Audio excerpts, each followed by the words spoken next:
الذین یؤمنون بالغیب، متقی وہ جو غیبت پر ایمان رکھتے ہیں، اللہ کو نہیں دیکھا مگر ایمان رکھتے ہیں کہ پروردگار عالم ہے، اور رسول خدا کو نہیں دیکھا مگر یقین رکھتے ہیں کہ یہ اللہ کے رسول ہیں۔ اور اسی طرح اللہ آگے فرماتا ہے وَيُقِيمُونَ الصَّلَاةَ، متقی کی دوسری صفت یہ ہے کہ وہ نماز کو قائم کرتے ہیں۔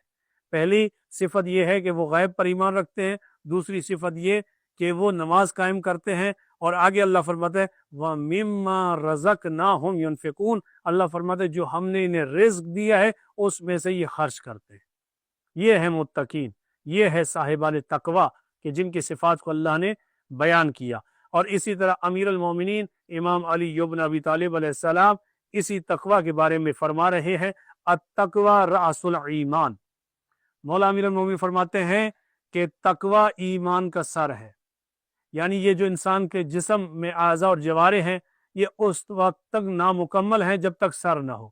سر ہی کی وجہ سے یہ تمام چیزیں موجود ہیں، اور انسان کی سانس کا چلنا، یہ تمام تر چیزیں اسی سر کی وجہ سے۔ اسی لیے امیر المومنین تقوی جو ہے وہ ایمان کا سر ہے۔ ایمان اس وقت تک مکمل نہیں کہ جب تک تقوی نہیں، اور جیسے جسم سر کے بغیر زندہ نہیں رہ سکتا، اسی طرح ایمان تقوی کے بغیر مکمل نہیں ہو سکتا۔ اسی سلسلے میں چھٹے امام امام جعفر صادق علیہ السلام فرماتے ہیں لیس منا من لم یکن ورعا، مولا امام جعفر صادق علیہ السلام فرما رہے ہیں کہ جو شخص پرہیزگار نہیں ہے لم یکن ورعا، وہ ہم میں سے نہیں ہے۔